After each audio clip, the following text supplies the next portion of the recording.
پیچھے سے شروع کرو تو ربک فکبر بنتا ہے۔ یہ واحد آیت ہے قرآن جو ادھر سے بھی ربک فکبر ہے، ادھر سے بھی ربک فکبر ہے۔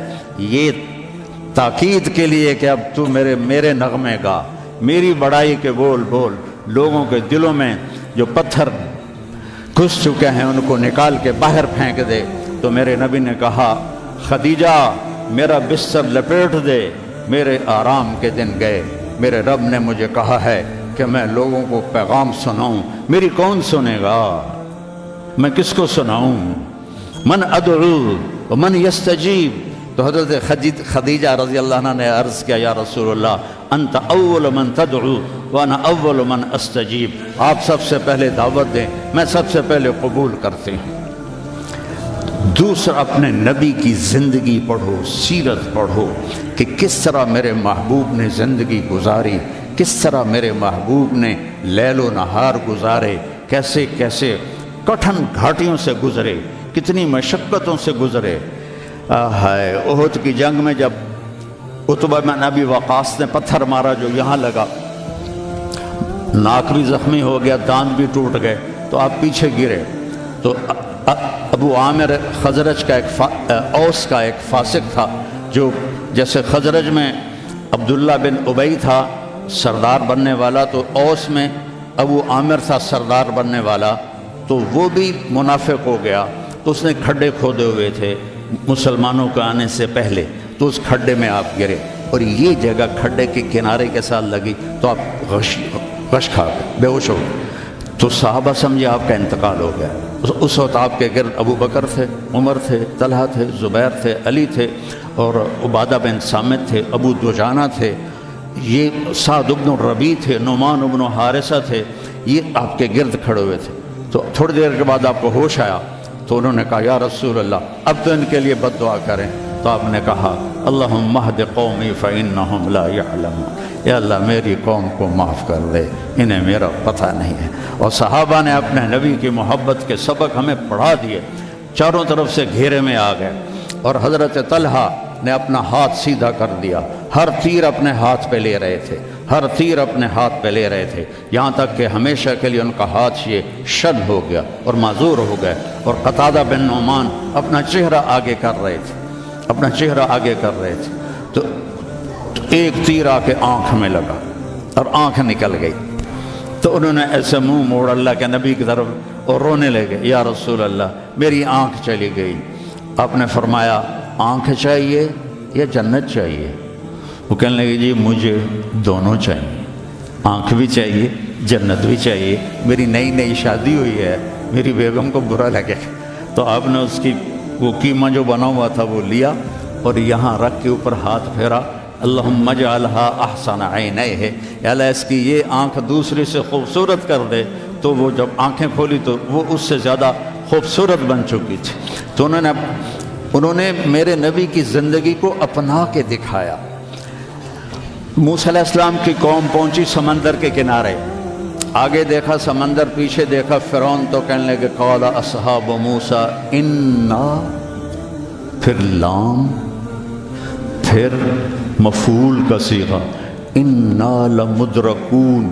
اس کو میں اپنی زبان میں کہوں، موسیٰ مروا کے ہی چھوڑا نا ہمیں، موسیٰ آپ کا کیا بنے گا یہ کوئی فکر نہیں، ہارون آپ کا کیا بنے گا، اپنے نبی کا کوئی فکر نہیں، موسیٰ مروا کے ہی چھوڑا نا۔ تو ان کا کلا، تم ہو تو اسی قابل کہ تمہیں جوتے پڑیں، لیکن ان معی ربی سیہدین، اللہ مجھے میرے ساتھ ہے، راستہ دے گا ہے۔ اور ہجرت کی رات میرے نبی نکلے تو ابو بکر کبھی آگے چلتے کبھی پیچھے چلتے، کبھی آگے چلتے کبھی پیچھے چلتے۔ آپ اپنے پنجوں کے بل چل رہے تھے کہ پاؤں کے نشان نہ پڑ جائیں اور کھوجی نہ دیکھ لے۔ تو پھر آپ نے فرمایا ما لکا یا ابا بکر، ابو بکر کیا ہوا ہے، کبھی آگے آ جاتے ہو کبھی پیچھے ہو جاتے ہو؟ کہا یا رسول اللہ جب مجھے خیال آتا ہے آگے کوئی چھپا ہوا دشمن وار نہ کر دے تو میں آگے ہو جاتا ہوں کہ میرے اوپر آئے، آپ پہ نہ آئے، اور جب مجھے خیال آتا ہے پیچھے سے کوئی آ کے حملہ نہ کر دے تو میں بھاگ کے پیچھے ہو جاتا ہوں کہ آپ کے اوپر وار نہ آئے، میرے اوپر آئے۔ اور پھر جب غار ثور پر پہنچے، جبل ثور، تو آپ چڑھ نہیں سکتے تھے، ساری انگلیوں سے خون نکل رہا تھا، جو کہ اب ایسے چلے تھے ایسے۔ ابوبکر نے کندھے پہ بٹھایا اور پورا پہاڑ طے کیا، اوپر لے گئے، آپ کو باہر بٹھایا، سارے سوراخ بند کیے، اور اس کے بعد سوراخ زیادہ تھے تو پگڑی کو اتارا، اس کو پھاڑ کے سوراخ بند کیے، پھر اس کے بعد سوراخ زیادہ تھے، کرتے کو اتارا اور پھاڑ پھاڑ کے سوراخ بند کیے۔ ایک جس میں سانپ تھا وہاں اپنی ایڑی کو رکھ دیا، کہا مرحباً یا رسول اللہ۔ آپ اندر آئے تو اندھیرا تھا، آپ کو پتہ نہیں چلا، جب تھوڑی سی روشنی ہوئی تو آپ نے دیکھا نہ کرتا نہ پگڑی۔ ابوبکر مالک، یہ کیا ہوا ہے؟ ذرا عمامہ کدھر ہے، ذرا کرتا کدھر ہے؟ تو کہا یا رسول اللہ یہ سوراخ تھے، مجھے ڈر ہوا کہ ان میں کوئی چیز آپ کو تکلیف نہ پہنچائے، تو میں نے اپنے کپڑے پھاڑ کے سوراخ بند کیے ہیں۔ تو ایک دم میرے نبی رونے لگے اور ہاتھ اٹھا کر کہا یا اللہ میں ابوبکر سے راضی ہوں، تو بھی اس سے راضی ہو جا اور اسے جنت میں میرا ساتھی بنا دے۔ تو ایک دم جبریل آئے، یا رسول اللہ، اللہ تعالیٰ فرما رہے ہیں ہم ابوبکر سے راضی ہو اور جنت میں آپ کا ساتھی بنا دیا۔ انہوں نے میرے نبی کی زندگی کو یوں سچ کر دکھایا۔ موسیٰ علیہ السلام کی قوم کو اللہ نے کہا جاؤ ملک شام جا کے عمالقہ سے لڑو۔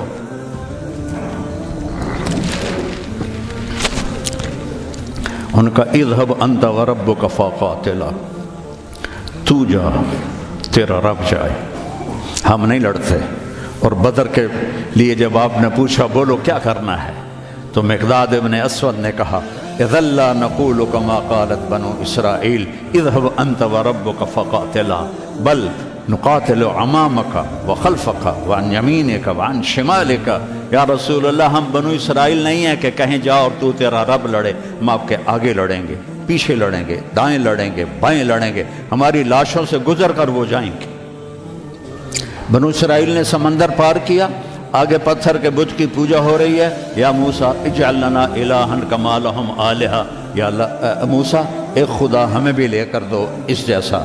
یہ بنو اسرائیل ہیں، اور میرے نبی کا انتقال ہوتا ہے پیر کے دن، اور ابوبکر صدیق اوالی گئے ہوئے ہیں اپنی دوسری بیگم کے پاس، ان کو خبر ملتی ہے تو وہ بھاگے ہوئے آتے ہیں اور آپ کے چادر ہٹا کر آپ کا ماتھا چومتے ہیں اور گرم گرم آنسو ماتھے پہ گرتے ہیں، وا خلیلہ وا صفیہ وا نبیہ۔ اور اس کے بعد آپ مسجد میں جاتے ہیں تو شور و فغاں ہے، اور عمر تلوار لے کے کھڑے ہیں، جو کہے گا اللہ کا رسول فوت ہو گیا میں اس کو قتل کر دوں گا، وہ اللہ کے پاس گئے ہیں، وہ واپس آئیں گے۔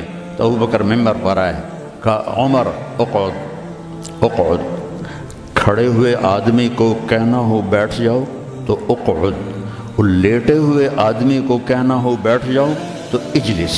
یہ حسن عربی ہے کہ ہر حیت کے لیے الگ لفظ ہے، کھڑے کے لیے اقعد، لیٹے ہوئے کے لیے اجلس۔ عمر اقعد، کہا نہیں بیٹھوں گا۔ تو پتہ چل گیا کہ جوش میں ہے، ممبر پر آئے، ایھا الناس من کان یعبد محمدا فإن محمدا قد مات، جو محمد کی پوجا کرتے تھے وہ سن لو کہ انہیں اللہ نے بلا لیا، ان کا انتقال ہو گیا۔ ومن کان یعبد اللہ فإن اللہ حی لا یموت، اور جو ایک اللہ کی پوجا کرنے والے ہیں ان کا رب زندہ ہے، موت سے پاک ہے۔ میرے نبی نے ایسے لوگ تیار کیے جنہوں نے میرے نبی کی زندگی کو سچ کر دکھایا اور جانوں کے نذرانے پیش کر کے آپ کی زندگی کو دنیا میں زندہ کیا۔ اس لیے واحد جماعت ہے صحابہ کی جن کی زندگی میں ان کو جنت کے وعدے کر دیے گئے، کلن وعد اللہ الحسنی۔ اس میں سابقین بھی اور لاحقین بھی، سب کے لیے جنت کا اللہ تعالیٰ نے وعدہ فرما دیا ہے۔ ایک امت تیار کی، ایک امت تیار کی۔ سارے قرآن نہیں پڑھے ہوئے تھے، حضرت خالد بن ولید نے فجر کی نماز پڑھائی، تھوڑی سی آیات ایک جگہ سے پڑھی، تھوڑی سی ایک جگہ سے، تھوڑی سی ایک جگہ سے، اس طرح کر کے انہوں نے نماز مکمل کی۔ اور نماز کے بعد کہنے لگے لقد شغلنی الجہاد عن القرآن، بھائی معاف کرنا، جہاد کی وجہ سے میں تو قرآن بھی نہیں پڑھ سکا۔ لیکن بنے کیا، وہ بنے کیا؟ موتا کی جنگ ہے اور میرے نبی کے سامنے منظر کھل چکا ہے۔ آپ نے فرمایا تھا جب چلے تھے کہ پہلا امیر زید بن حارثہ ہوگا، یہ شہید ہو تو پھر جعفر بن ابی طالب ہوگا، یہ شہید ہوں تو پھر عبداللہ بن رواحہ ہوں گے، یہ شہید ہوں تو پھر جسے مرضی بنا لینا۔ ایک یہودی سن رہا تھا، کہنے لگا اے ترائے گئے، یہ گئے، یہ نہیں زندہ آتے۔ تو اور وہاں 1,00,000 رومی اور 3,000 صحابہ۔ تو حضرت زید بن ثابت شہید ہوئے، اللہ کے نبی نے کہا تقدم زید فقاتل وقتل ودخل الجنہ ثم اخذ الراية جعفر فقاتل وقتل ودخل الجنہ۔ پھر عبداللہ بن رواحہ ایک کونے میں 3 دن سے کچھ نہیں کھایا تھا، گوشت کی بوٹی نوچ رہے تھے کہ آواز پڑی جھنڈا گر گیا ہے عبداللہ، تو انہوں نے وہیں پھینکا۔ پہلے 2 درویش تھے، فقیر تھے، یہ بڑے مالدار تھے، پہلے 2 مہاجر تھے، یہ انصاری تھے، 4 بیویاں تھیں، باغات تھے، غلام تھے۔ فتردد بعد التردد، تو تھوڑی دیر کے لیے بیوی بچے غلام باغات کا خیال آیا، تو کہنے لگے عبداللہ بیویوں کا خیال ہے سب کو 3 طلاق، باغات کا خیال ہے سارے صدقہ، غلاموں کا خیال ہے سارے آزاد۔ اقسمت یا نفس لتنزلن کارہۃ او لتطاوعن ان اجلب الناس وشد الرن ما لی اراکی تکرہین الجنہ قد طالما قد کنت مطمئنہ هل انت الا نطفۃ فی شنہ۔ اے عبداللہ کافی زمانہ گزر گیا ہے زندگی گزارتے ہوئے، چل اپنے ساتھیوں کے ساتھ مل تو بھی۔ اور جھنڈا اٹھایا اور آگے بڑھے، اور آپ نے فرمایا عبداللہ نے جھنڈا اٹھایا اور آگے بڑھے اور قتل ہوئے، اور پھر آپ خاموش ہو گئے تھوڑی دیر کے لیے۔ انصار کہنے لگے کہ ہمارے اوپر قیامت ٹوٹ پڑی کہ کیوں رک گئے۔ دونوں کی دفعہ تو فوراً فرمایا، اب کیوں رک گئے؟ پھر آپ نے کہا وَدَخَلَ الْجَنَّةَ۔ تو انصار نے عرض کی یا رسول اللہ آپ رک کیوں گئے تھے؟ کہا وہ تھوڑا سا اس کے دل میں کھٹک آئی تھی، اس لیے جنت میں جانے میں تھوڑی دیر ہو گئی۔ اب جھنڈا گر گیا، ثابت ابن اکرم نے جھنڈا اٹھایا، کون لے گا یہ جھنڈا؟ انہوں نے کہا تو لے، تو بدری صحابی ہے، تو لے۔ کہا نہیں میرے بس کا نہیں ہے۔ کسی نے آواز دی خالد کو دو۔ خالد کی پہلی جنگ تھی، صلح حدیبیہ کے بعد ایمان لائے، اور ان کی پہلی جنگ تھی۔ وہ فرمانے لگے بھائی میں تو ابھی مسلمان ہوا ہوں، کسی اور کو جھنڈا دو۔ کہا نہیں، سب نے کہا بس خالد۔ انہوں نے ایک ہاتھ میں جھنڈا لیا، جب یوں تلوار کو جب اٹھایا نا تو میرے نبی نے فرمایا ثم صلی اللہ سیفا من سیوفہ، اب اللہ نے اپنے تلواروں میں سے ایک تلوار کو نیام سے باہر نکالا ہے، اور انہوں نے ساری رومیوں کی فتح کو شکست میں تبدیل کر دیا۔ 9 تلواریں ان کے ہاتھ سے ٹوٹیں لڑتے لڑتے، اور اتنا رعب چھا گیا کہ پورے روم میں دہشت پھیل گئی خالد ابن ولید کی۔ یہ لوگ میرے نبی نے تیار کیے تھے، ایک امت بنائی تھی، یہ میرے نبی کا عظیم ترین کارنامہ ہے، اور اولین اور آخرین کا سب ایک جذبہ تھا۔ حضرت عمر کی مجلس میں ابو سفیان، اکرمہ بن ابی جہل، حارث بن ہشام، سہیل ابن عمر بیٹھے ہوئے ہیں، تو حضرت بلال آ گئے، کہنے لگے آپ لوگ تھوڑا پیچھے ہو جاؤ۔ پھر حضرت عمار آئے، آپ نے کہا آپ لوگ تھوڑا پیچھے ہو جائیں۔ پھر حضرت صہیب آئے، آپ نے کہا تم لوگ تھوڑا پیچھے ہو جاؤ۔ پھر حضرت مقداد آئے، آپ نے کہا تم لوگ تھوڑا پیچھے ہوتے ہوتے جوتیوں پہ جا بیٹھے، مہاجرین اولین کو آگے بٹھایا۔ تو یہ غصے سے باہر نکل آئے، اور ابو سفیان کہنے لگے دیکھتے ہو عمر نے ہمارے ساتھ کیا کیا ہے؟ تو سہیل ابن عمر کہنے لگے صحیح کیا ہے، وہ ہم سے پہلے ایمان لائے تو وہ آگے نکل گئے، ہم بعد میں ایمان لائے تو ہمیں تو پیچھے ہی رہنا ہے۔ تو کہنے لگے اگر آخرت میں پیچھے رہ گئے تو پھر کیا ہوگا؟ یہ فتح مکہ کے مسلمان ہیں، فتح مکہ پھر کیا ہوگا؟ تو سارے گھبرا کے حضرت عمر کے پاس آئے کہ ہم نے دیکھ لیا ہے جو تو نے کیا ہے ٹھیک کیا ہے، چلو ہم پیچھے رہ گئے ہیں، لیکن کوئی طریقہ بتاؤ کہ آگے نہیں بڑھ سکتے تو جنت میں ساتھ تو ہو جائے۔ تو انہوں نے فرمایا انہوں نے جہاد میں جان دی تھی، تم بھی جانیں لگا دو تو تم بھی ان کے ساتھ ہو جاؤ گے۔ تو 400 قریشی سردار مکہ سے نکلے، 400، اور حارث ابن ہشام ابو جہل کے چھوٹے بھائی ہیں، اتنے ہر دل عزیز تھے جب یہ نکلے تو سارا مکہ چھوڑنے باہر آیا اور سب رو رہے تھے، بچے بچیاں مرد عورت۔ تو حارث بن ہشام کھڑے ہو گئے، کہنے لگے یا اہل مکہ، اے اہل مکہ، اللہ کی ذات کی قسم، مکے سے محبوب کوئی شہر نہیں، تم سے محبوب کوئی لوگ نہیں، لیکن ایک داعی نے آواز لگائی، اس پر ہمارے غلاموں نے لبیک کہا۔ آج وہ اتنا آگے جا چکے ہیں کہ اگر ہم یہ سارے مکے کے پہاڑ سونا بنا کے خرچ کر دیں تو ان کے ایک مٹھی جو کا اجر بھی نہیں پا سکتے۔ تم اپنی جانوں کا نذرانہ پیش کریں گے کہ آگے نہیں تو برابر تو ہو جائیں۔ تو یہ سارے سرداران تشریف لائے، اجنا دین کی جنگ ہو رہی تھی، اس میں شرکت کی، اس میں فتح ہوئی۔ پھر یرموک کی جنگ ہوئی جو فیصلہ کن جنگ تھی، جس نے شام کا فیصلہ کر دیا ہمیشہ کے لیے۔ 9 دن یہ جنگ چلتی رہی، کبھی ایسے کبھی ایسے کبھی ایسے کبھی ایسے، اور ایک دن ایسا ہوا کہ مسلم صحابہ دبتے دبتے دبتے عورتوں کے خیموں تک آ گئے، اتنے قدم اکھڑے کہ عورتوں کے خیموں تک آ گئے۔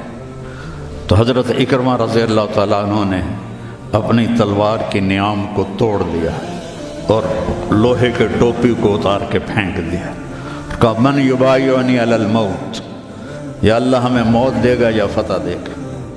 تو حضرت خالد بن ولید اور اکرمہ رشتہ دار ہیں، تو خالد بن ولید نے ان کا ایسے ہاتھ پکڑ لیا، نا نا نا نا نا نا، ابھی تمہاری ہمیں ضرورت ہے، یہ نہ کرنا یہ نہ کرنا۔ تو انہوں نے کہا الیک عنی، دور ہو جاؤ مجھ سے،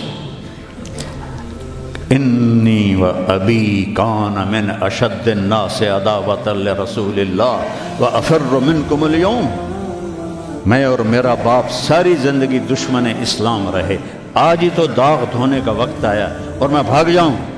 ان لک سابقۃ، تو مجھ سے پہلے ایمان لا چکا ہے اور آگے بڑھ چکا ہے، پیچھے ہٹ جا، میرے راستے میں حائل نہ ہو۔ تو سب سے پہلے ان کے بیٹے عامر بن اکرمہ نے بیعت کی، پھر حارث بن ہشام، سہیل بن عمر، زرار بن اوزر، ابو سفیان بن حرب، ان سارے سرداروں نے بیعت کی، اور سب نے اپنے خود لوہے کی ٹوپیاں پھینک دیں اور تلواروں کی نیامیں توڑ دیں اور شیر کی طرح حملہ آور ہوئے، اور سارے روم کو پلٹا کے پیچھے پھینک دیا۔ اور جب روم کے قدم اکھڑ گئے تو خالد بن ولید فوراً بھاگے بھاگے واپس آئے کہ میں پتہ کروں کہ اکرمہ کس حال میں ہے اور عمر کس حال میں، رشتہ ایک مخزومی ہے نا دونوں۔ تو جب عمر کو دیکھا تو وہ ختم ہو چکے تھے، جب اکرمہ کو دیکھا تو ان میں کچھ سانس باقی تھا، تو انہوں نے ان کا سر اپنی گود میں لیا اور منہ میں تھوڑا پانی ٹپکایا اور ان کے بیٹے عمر کا سر یہاں رکھ لیا، یہاں۔ تو ان کی آنکھیں کھلی کر کون ہو؟ کہا میں خالد ہوں۔ کہا کیا کیا اللہ تعالیٰ نے؟ کہا اقر عینک، اپنی آنکھیں ٹھنڈی کر، اللہ نے فتح دی۔ کہا اچھا، عمر کو کہہ دینا جو تم نے کہا تھا وہ ہم نے کر دیا، جو تم نے کہا تھا وہ ہم نے کر دیا۔ اور جان نکل گئی۔ تو حضرت خالد بن ولید کو حضرت عمر پہ غصہ آ گیا۔ عرب جب غصے میں بولتے تھے تو ماں کے نام سے پکارتے تھے، اور جب اچھے ماحول میں ہوتے تھے تو باپ کے نام سے پکارتے تھے۔ تو یہاں حضرت خالد کہنے لگے کلا زعم ابن الحنتمہ اللہ نستشہد۔ حنتمہ حضرت عمر کی ماں کا نام ہے، حنتمہ کا بیٹا اب یہ نہیں کہہ سکتا کہ سرداروں نے جان قربان نہیں کی۔ یہ میرے نبی کی محنت کا ثمرہ ہے، یہ مدارس اسی کا سلسلہ ہیں، یہ خانقاہیں اسی کا سلسلہ ہیں، یہ تبلیغ اسی کا سلسلہ ہے۔ لیکن بیٹو، صرف کتابیں پڑھنے سے تربیت نہیں ہوتی، اہل اللہ کی تربیت میں رہو، ان کے ساتھ اپنے اندر کی گندگیاں نکالو، تبلیغ میں وقت لگاؤ۔ مجاہدے سے انسان میں جلا پیدا ہوتی ہے اور وہ اس کا رخ نیکیوں کی طرف پھرتا ہے۔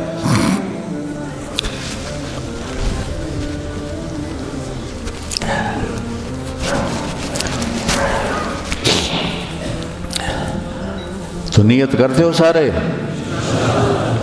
چند باتیں کہتا ہوں. اپنے اس ماحول میں غیبت کسی کی نہ کرو، نہ کرو نہ سنو. غیبت اشد من الزنا، غیبت زنا سے زیادہ سخت کام ہے. غیبت نہ کرو کسی کی. کئی لڑکے بہت ہی نیچے چلے جاتے ہیں، اپنے استادوں کی غیبت کرتے ہیں.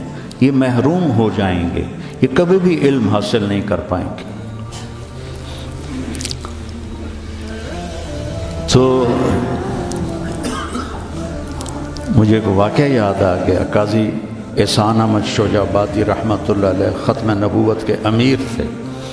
تو میرے والد صاحب سے بڑا ان کا گہرا تعلق تھا. تو ہمارے گھر آتے تھے، میں چھوٹا تھا.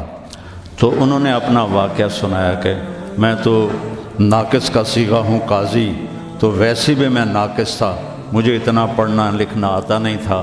اور ایک طالب علم تھا جو بہت قابل تھا، اور وہ استاد پہ ایسا اشکال کرتا کہ استاد کو جواب نہیں آتا تھا، تو پھر وہ ہنس پڑتا تھا.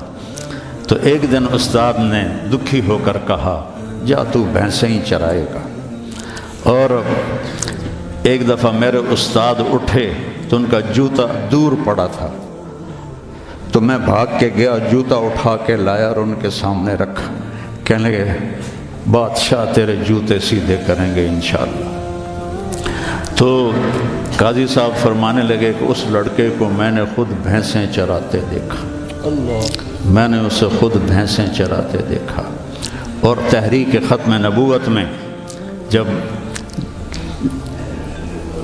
قاضی صاحب کو، چونکہ یہ تحریک کے سر امیر تھے، جب ان کو بلایا گیا تو جنرل اعظم تھا گورنر پنجاب کا.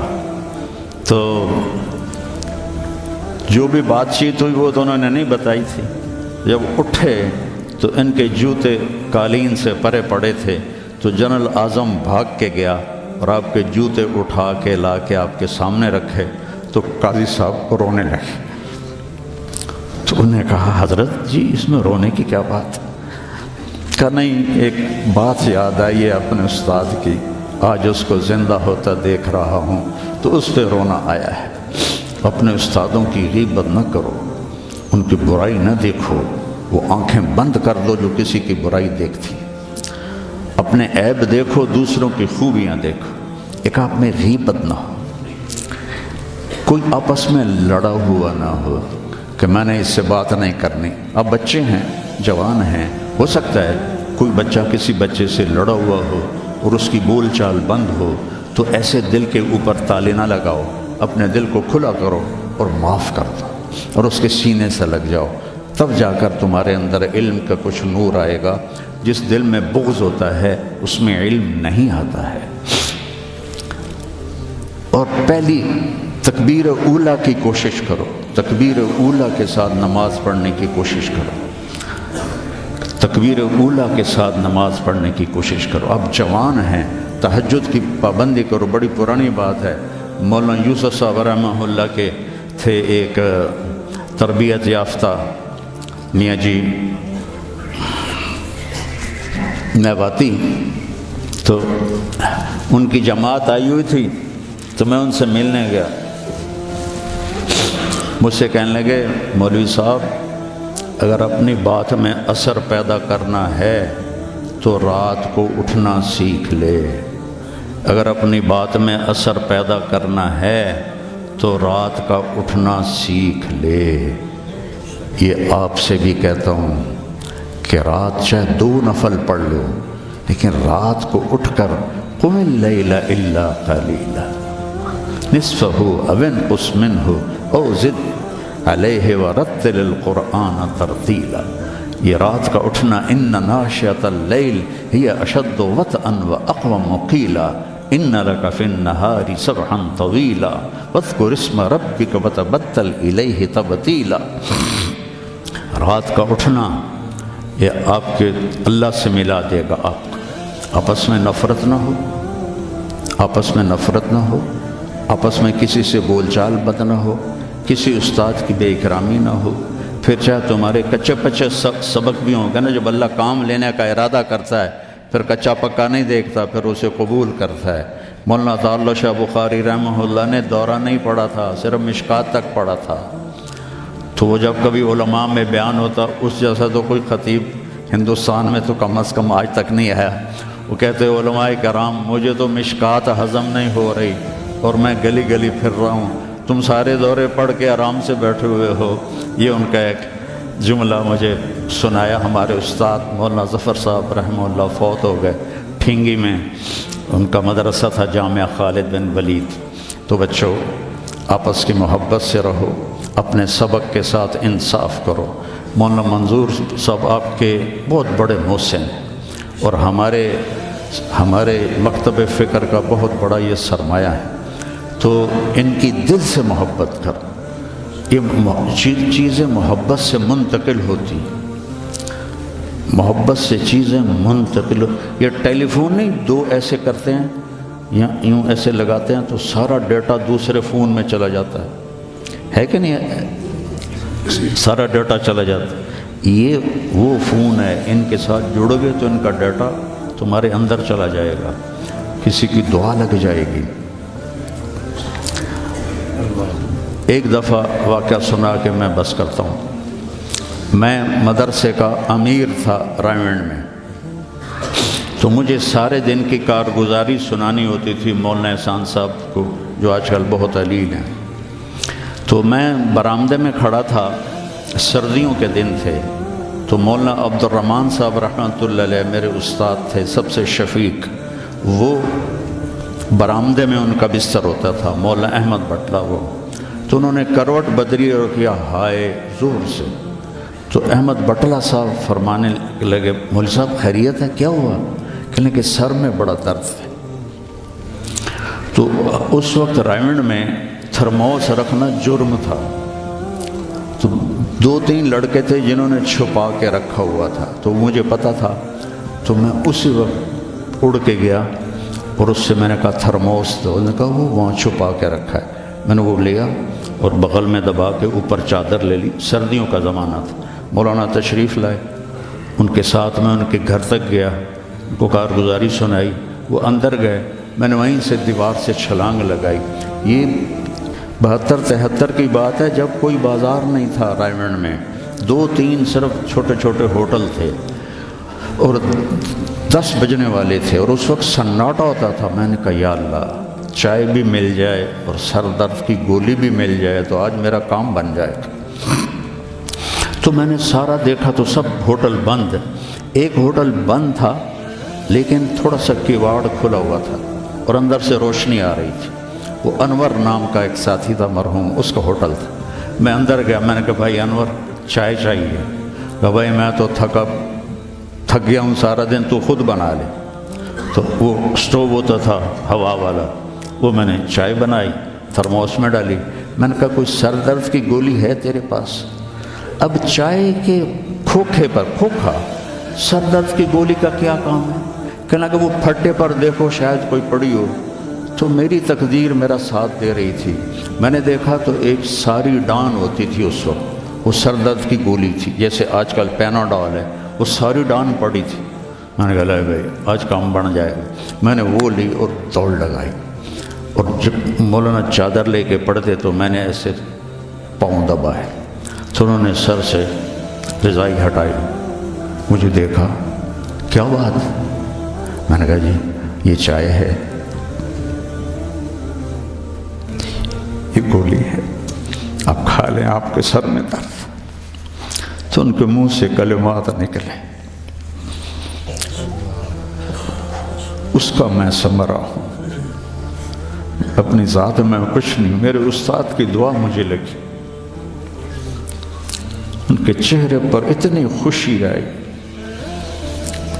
وہ بڑبڑاتے ہوئے، الفاظ مجھے سمجھ میں نہیں آ رہے تھے لیکن میرے لیے دعا فرما رہے تھے۔ تو ایسے موقع تلاش کیا کرو کہ آپ کو استاد کی خدمت کا موقع ملے، تو ان کے منہ سے دعا نکلے اور آپ کے کام بن جائیں۔ تو سارے بچے اس کی نیت کرو، اپنی پڑھائی کے ساتھ انصاف کرو، آپس میں پیار محبت سے رہو۔ نیت کرتے ہو نا سارے؟ اللہم لکل او نکاح ہے لو مفتی امجد کی بیٹی کا نکاح ہے بسم اللہ الرحمن الرحیم یا ایھا الناس انا خلقناکم من ذکر و انثی وجعلناکم شعوبا وقبائل لتعارفوا ان اکرمکم عند اللہ اتقاکم وقال النبی صلی اللہ علیہ وسلم اعظم النکاح برکتا ایسرہ معونا۔ جی بیٹا اسامہ، عائشہ سید عائشہ بنت مفتی امجد کو مہر فاطمی کے وضع کے نکاح میں دیا، قبول ہے؟ قبول ہے۔ بڑے زور نال بولے۔ ہمارا ایک زمیندار دوست تھا، اس کے گاؤں کا ایک بچہ کنڈکٹر لگ گیا بس میں۔ تو کنڈکٹر کا کام ہوتا ہے ڈرائیور کو کہنا استاد جی آن دیو، استاد جی جان دیو، استاد جی کٹ لو موڑ لو۔ اس کا نکاح ہو رہا تھا تو مولوی صاحب نے اس سے کہا ابھی ٹھہر جا بات تو کرنے دے۔ تو مولوی صاحب نے اس سے کہا فلاں فلاں کی بیٹی اتنے مہر کے ساتھ تیرے نکاح میں دی، تجھے قبول ہے؟ تو کہتا آن دیو۔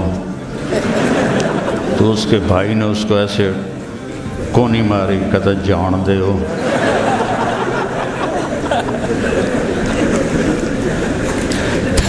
تو مولوی صاحب نے کہا کمایا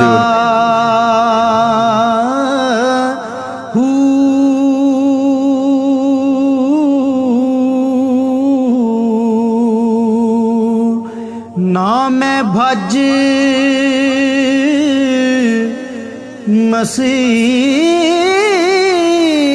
مسیتی وڑیا نا تسبہ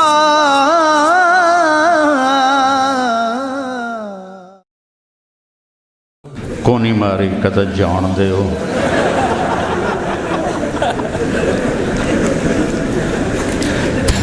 تو مولوی صاحب نے کہا اے آن دیو جان دیو نال تیرے نکاح نہیں ہوئے گا۔ تو کہا میں نے قبول کیا۔ تو اللہ برکت دے، اللہم لک الحمد انت اہلہ۔ ہاں ہاں ہاں ہاں بھائی، اللہ تعالیٰ نے میرے اوپر یہ احسان کیا۔ میں جب پڑھتا تھا تو میرا ساتھ خارجی مطالعہ بہت تھا، اللہ نے ذہن اچھا دیا تھا تو اپنی کتابوں سے فارغ ہو کر خارجی مطالعہ کرتا تھا۔ تو ہمارے ہاں عام معمول نہیں ہے اجازت حدیث کا، سند کے سافل اور عالی ہونے کا کوئی زیادہ رواج نہیں ہے، عرب میں بہت ہے۔ تو مجھے پتہ تھا کہ سند عالی بھی ہوتی ہے، سافل بھی ہوتی ہے۔ تو دورے کے آخری دنوں میں نے خیال دوڑایا کہ کس سے جا کے اجازت لی جائے۔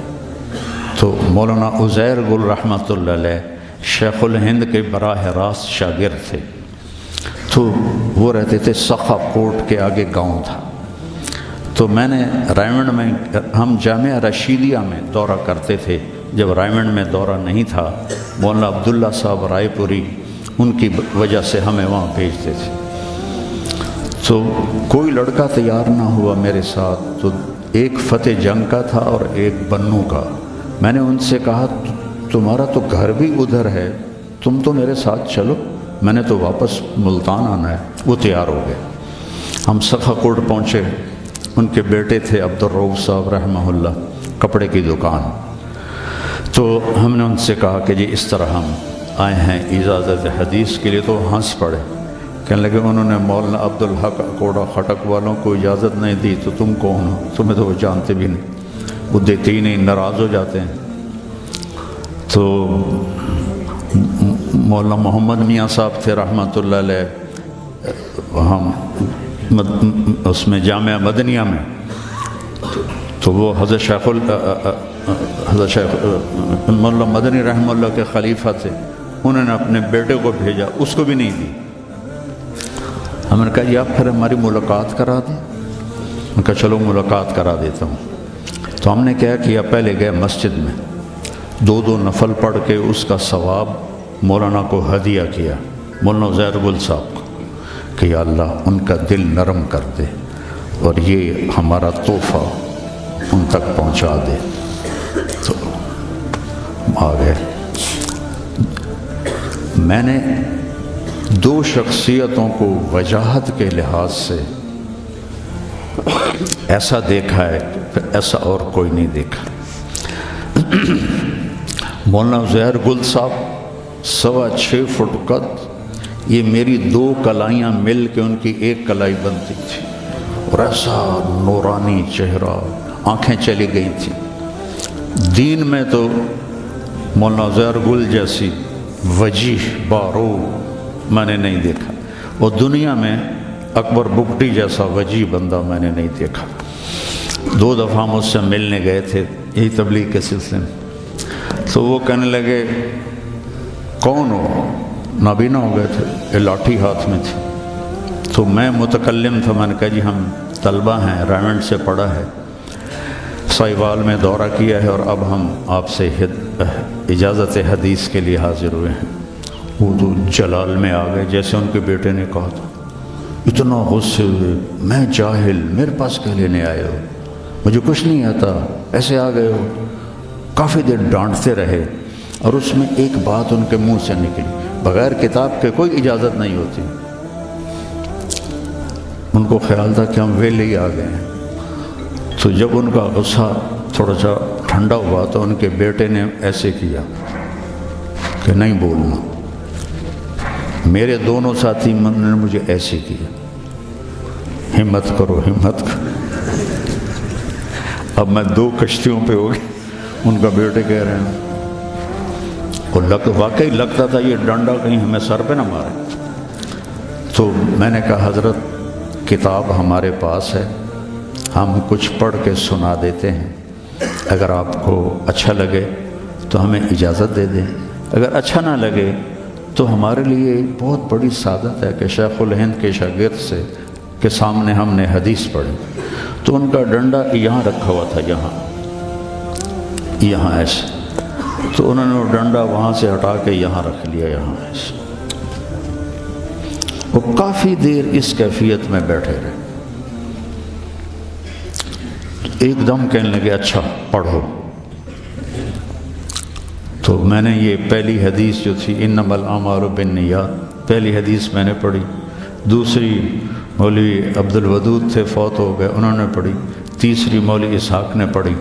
تو طریقہ ہوتا ہے کہ اول اور آخر پڑھا جاتا ہے۔ تو جب کتاب میں نے لے کے ورق الٹنے شروع کیے کہ آخری حدیث پڑھوں، تو ورق گردانی کی آواز کانوں میں آئی، کہنے کہ بس بس کافی ہے کافی ہے، میں تم تینوں کو اجازت دیتا ہوں، لیکن ایک شرط ہے، میں نے آج تک کسی کو اجازت نہیں دی، تم نے کسی کو بتانا نہیں کہ میں نے تمہیں اجازت دی۔ تو ہم نے ان کی موت تک چھپائے رکھا، پھر ہم نے اعلان کر دیا۔ تو میں آپ سب طلبہ کو دورہ حدیث کے ہوں تو میں کچھ نہیں، خالی ڈھول ہوں، لیکن چلو آپ کی نیکیوں میں میرا حصہ پڑ جائے گا، میں آپ کو اس کی اجازت دیتا ہوں۔ اللہم لک الحمد کما انت اہلہ فصل علی محمد کما انت اہلہ وفل بنا ما انت اہلہ انک اہل التقوی و اہل المغفرہ۔ ربنا تقبل منا انک انت السمیع العلیم وتب علینا انک انت التواب الرحیم۔ اللہم انا نسألک علما نافعا ورزقا حلالا طیبا واسعا وشفاء من كل داء۔ اللہم اغننا بالعلم وزیننا بالحلم واکرمنا بالتقوی وجملنا بالعافیہ۔ اللہم یسر القرآن بألسنتنا وانطق به لساننا۔ اللہم آتنا الحکمت وفصل الخطاب۔ اللہم آتنا حکما وعلما۔ اللہم فقہنا فی الدین وعلمنا التاویل۔ اللہم آتنا رحمتا من عندک وعلمنا من لدنک علما۔ اللہم آتنا رحمتا من عندک وعلمنا من لدنک علما۔ یا اللہ، مولانا منظور صاحب نے یہ ایک خوبصورت باغیچہ کو پانی دیا ہے اپنی محنت سے، اس کو بہت بڑا گلستان بنا دے اور اسے ہدایت کا سرچشمہ بنا دے، اور یہاں پڑھنے والے بچوں کو ہادی و مہدی بنا دے، اور امت کے لیے یہ ہدایت کا نشان بنا دے۔ یا اللہ مولانا کی زندگی میں، عمر میں، صحت میں برکت عطا فرما، ان کے نواسے کو حضرت ابراہیم علیہ السلام کے ساتھ ملا دے جو امت کے بچوں کو اپنے ساتھ رکھتے ہیں، اور یا اللہ ان کی عمر صحت میں برکت عطا فرما۔ یا اللہ اس ادارے کو ہر قسم کی جو ضروریات ہیں اپنے غیب سے پوری فرما، اور ہر قسم کے شرور سے محفوظ فرما، حاسد کے حسد سے خاص طور پر حفاظت فرما، شریر کے شر سے بچا، فتین کے فتنے سے بچا، ساحر کے سحر سے بچا، عین لامہ سے بچا، عین لامہ سے بچا، عین لامہ سے بچا، ہر قسم کی بھلائیاں مقدر فرما۔